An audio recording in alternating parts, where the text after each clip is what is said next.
Our Story Productions presents Martin County on TV, spotlighting the organizations, businesses, and citizens who are making a difference in our community today.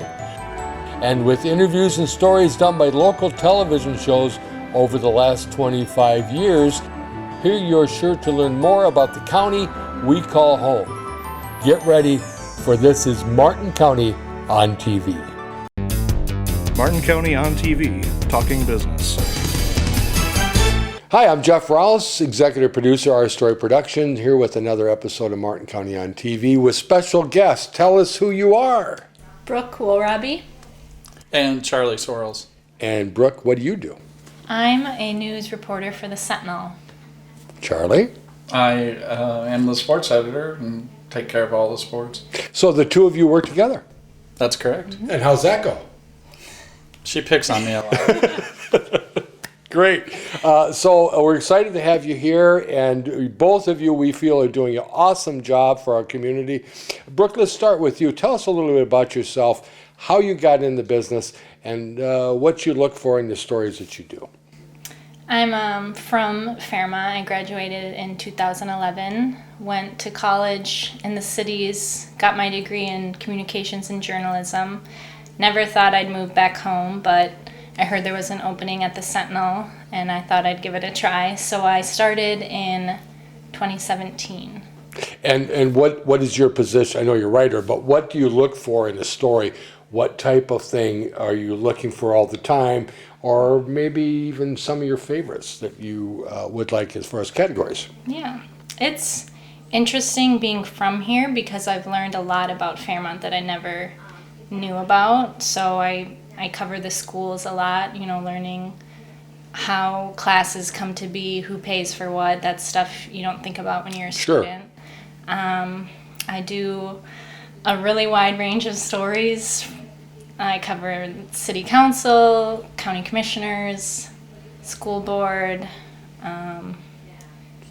feature stories, human interests, accidents. Now your feature stories, and is there something you're kind of looking for? Obviously, you're looking for something to be of interest to your to the people reading the paper. But what is there something you say that would make a good story in a category or a subject matter?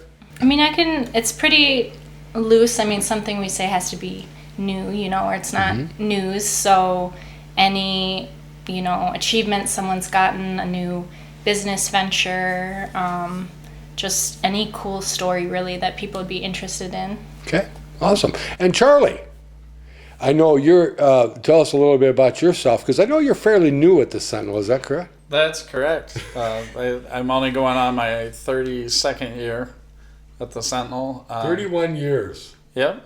Wow. I told my godparents when they moved me here, I'd be here 3 years. So take that almost times 11 now. Wow. So, I grew up in West Central Illinois. Bushnell is my hometown. I'm so old that they've renamed my university since I graduated from there. I graduated from Northeast Missouri State University in Kirksville, Missouri, but now they call it Truman State University. You donate $10 million and they'll rename it whatever you want. So, that's perfect. So basically I've covered the area sports teams. We cover at the varsity level and take a few pictures once in a while, and got to plug Greg Abel. He does a great job part-time for us, and he really makes our section great. So when you do the sports stories and everything, do you have certain categories or your favorites, or do you enjoy all aspects of different sports? Yeah, I get asked that question quite a bit, and I don't think I have always told Matt Mahoney, I think probably basketball might be my favorite, but I enjoy all of them. I've covered.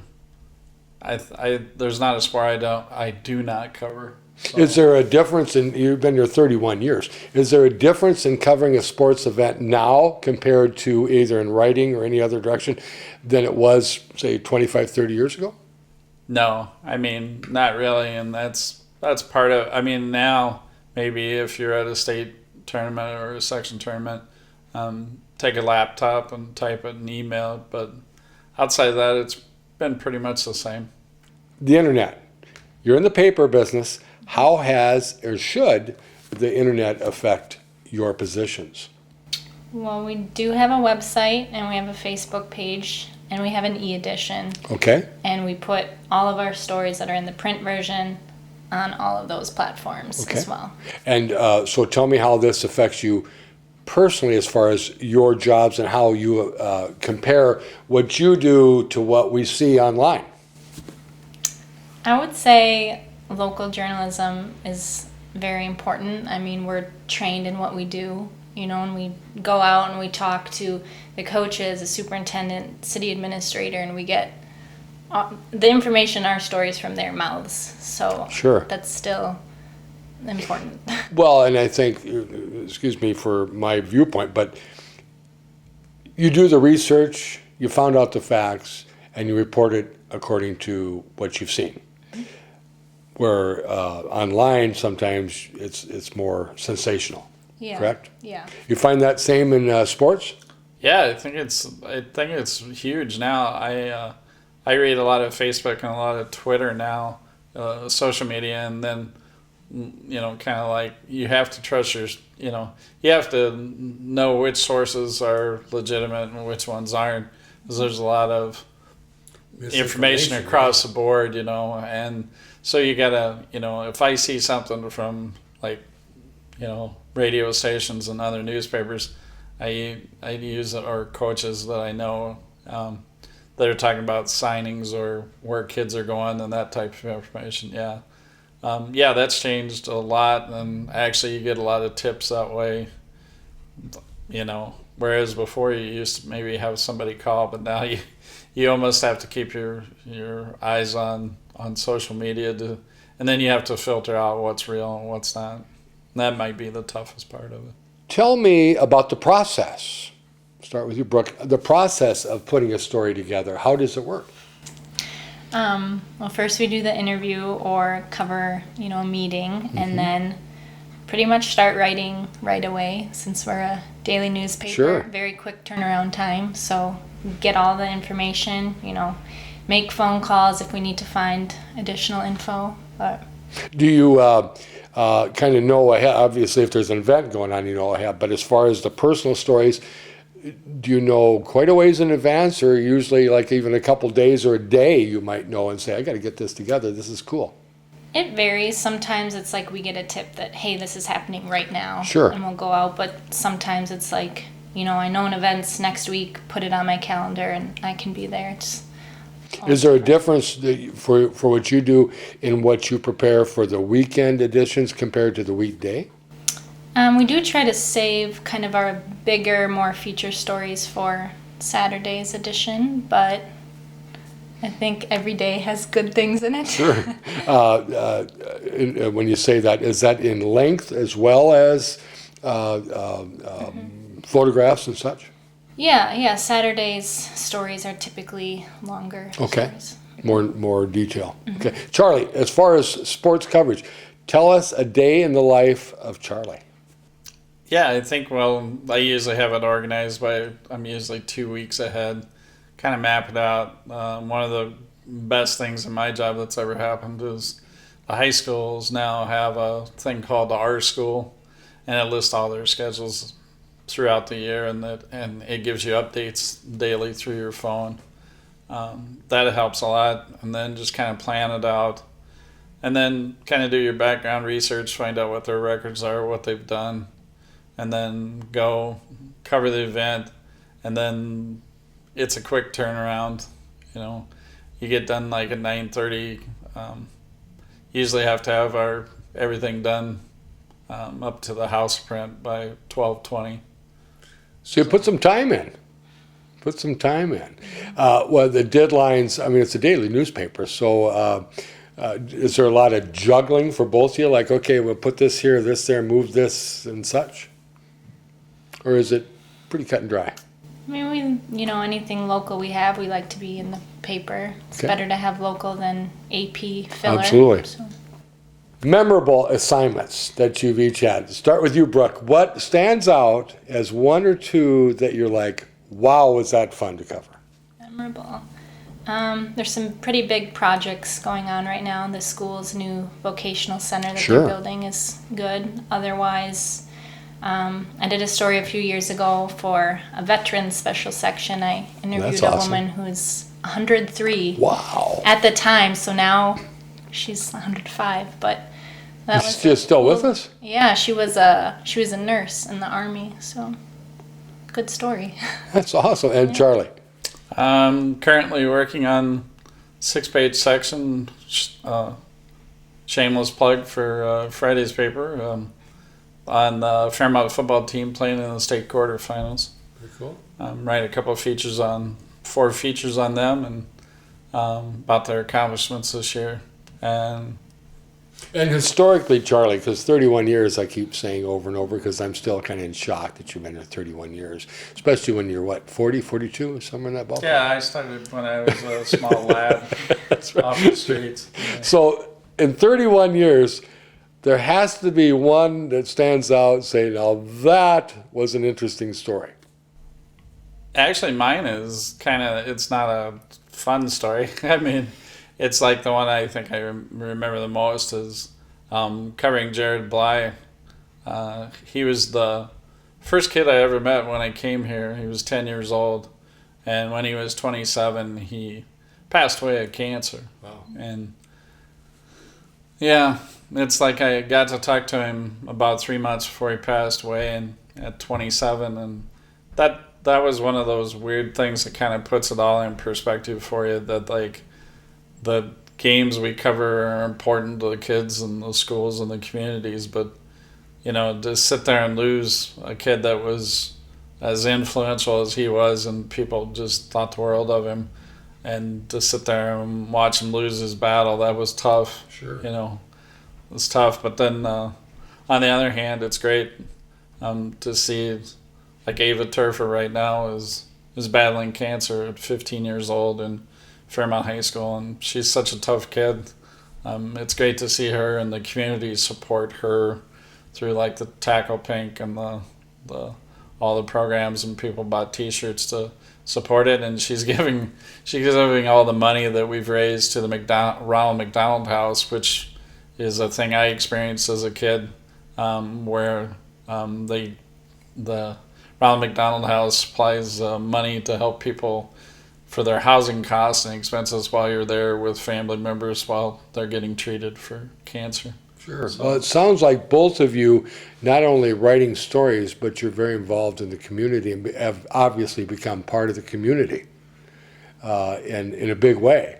So we want to thank you both for what you do for us, and we enjoy reading your articles and finding out what's happening in our community. And we would welcome you to come back again and see us. Sure. Thank you much. Martin County on TV, Flashback.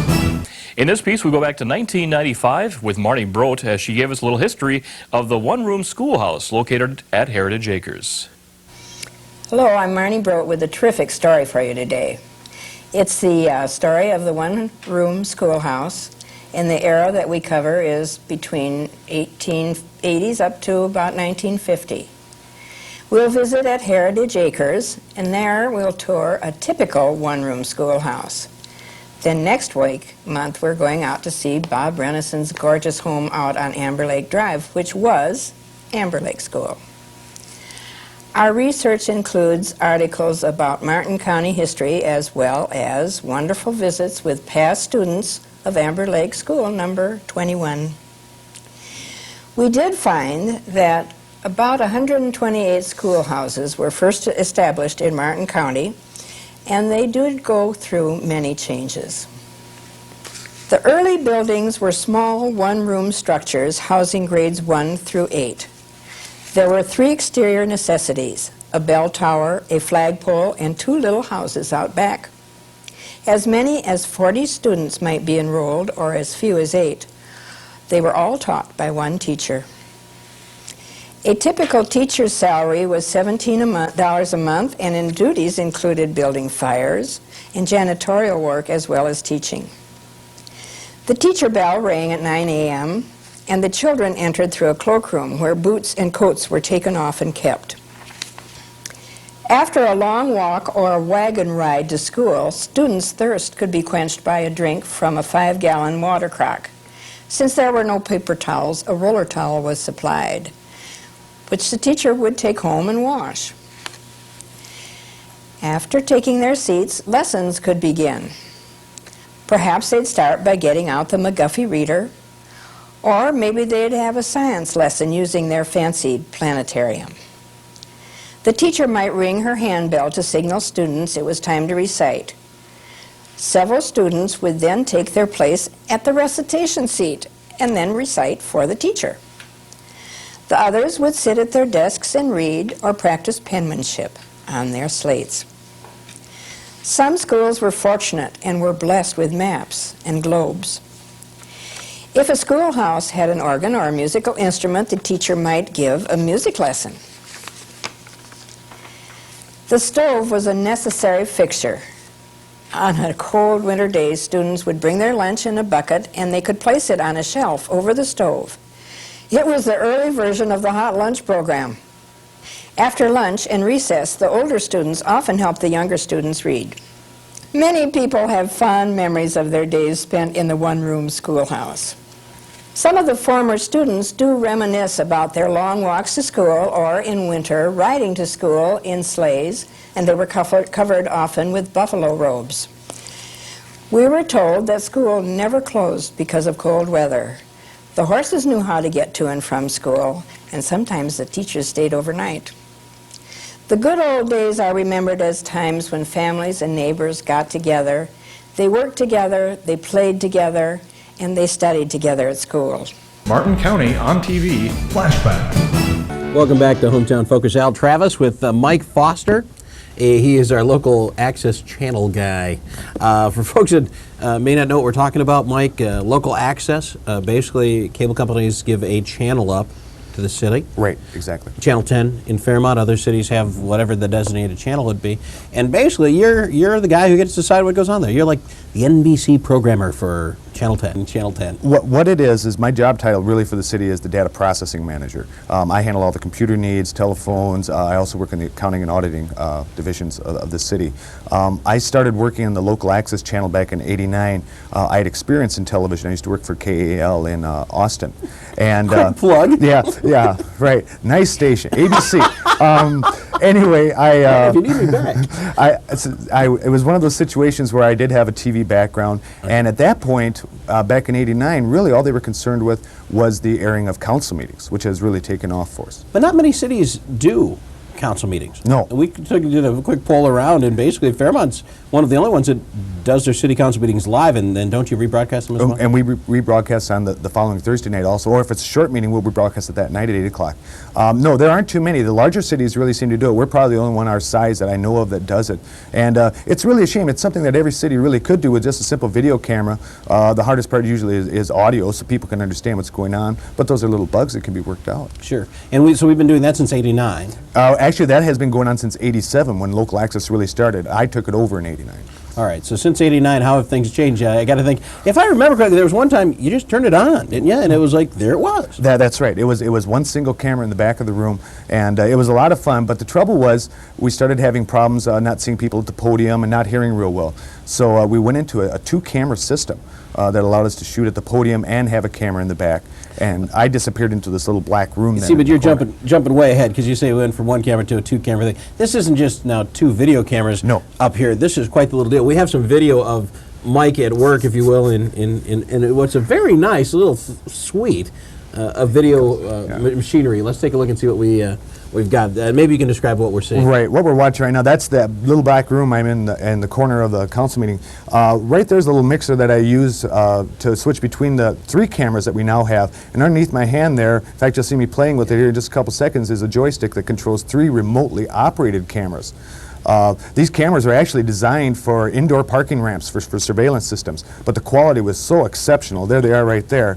You can say I can manually turn, focus, and zoom in and zoom out.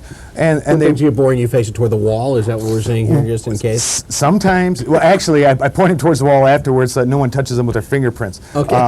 And of course, we have a professional audio mixer that we just got a couple years ago, so that every person now has their own microphone instead of 3 sharing one.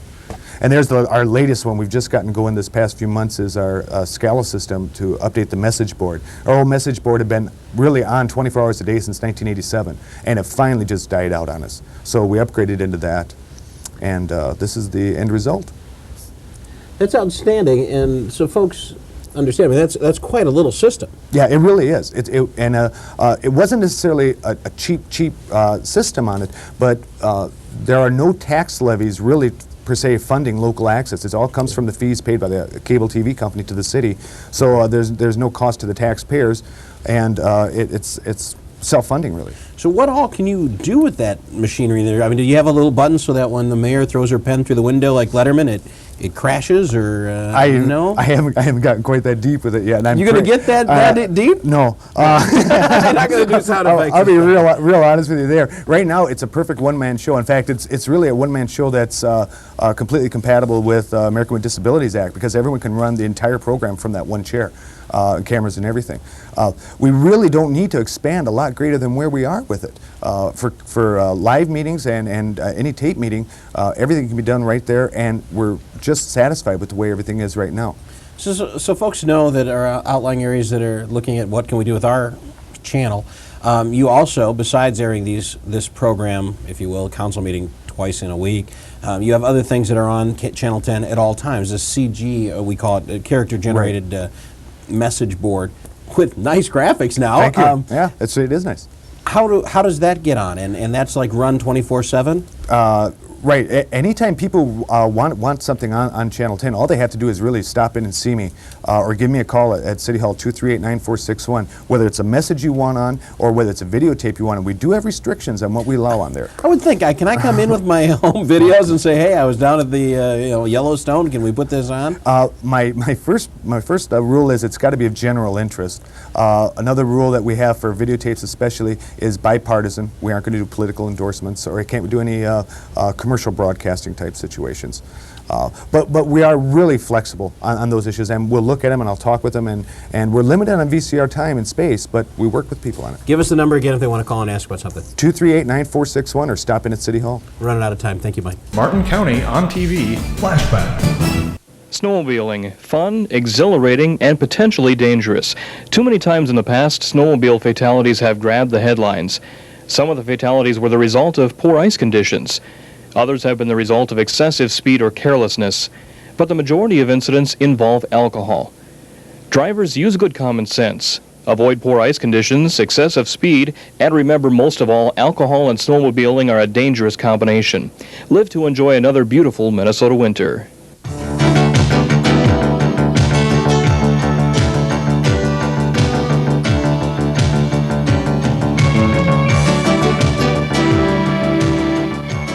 Welcome back to Hometown Focus. It was reported in the news this week from researchers in North Carolina. They discovered that walking makes you smarter.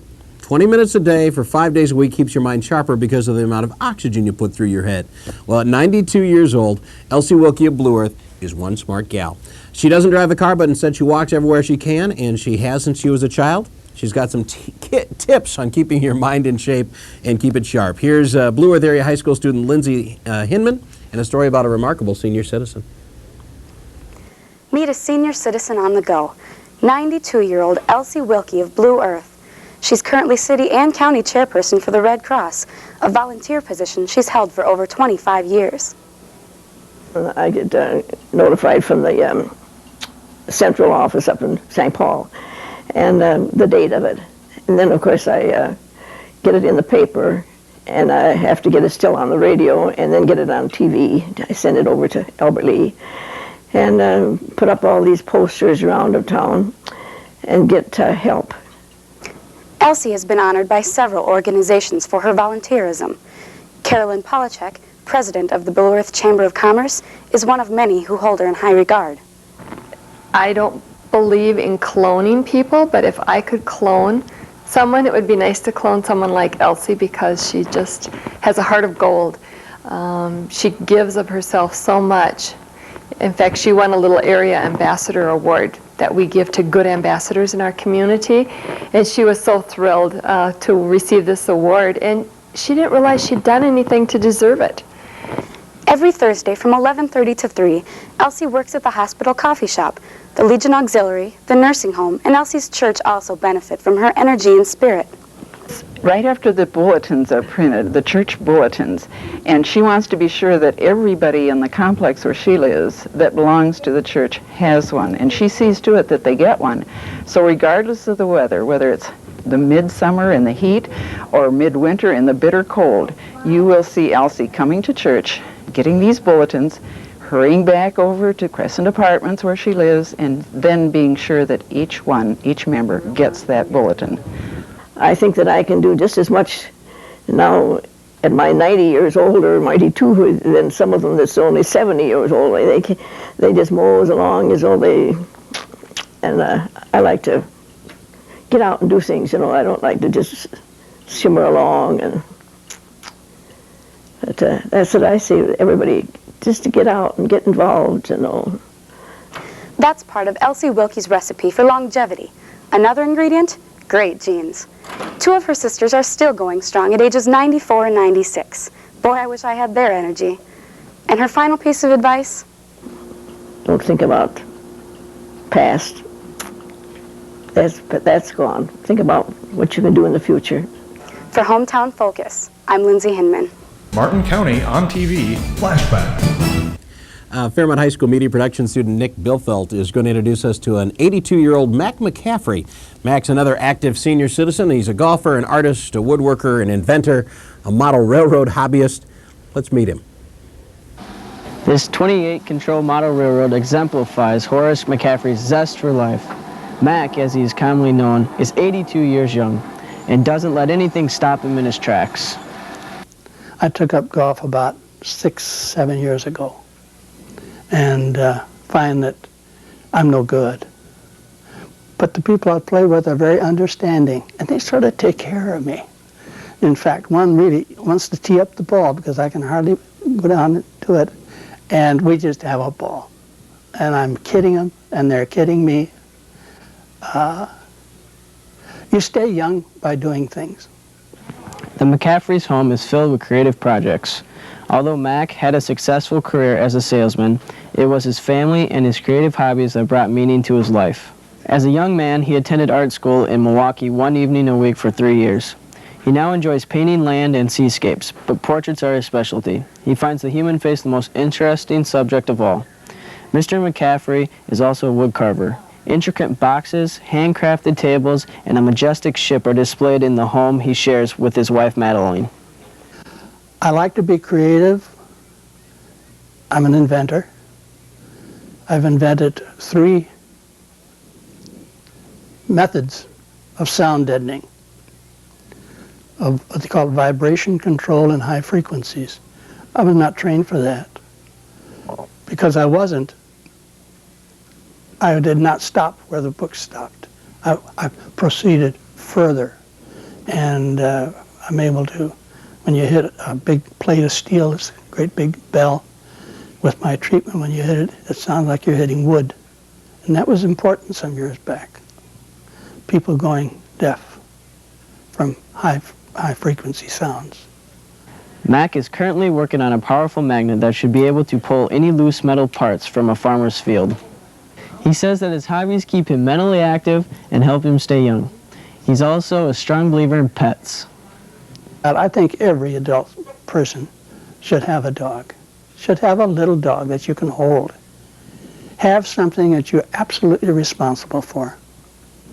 I have to let her out, even though I'm doing something else. That's important. I've got to stop. I've got to take care of her. I've got to feed her. I talk to her like a child. She minds me every once in a while, when she wants to. But that's life.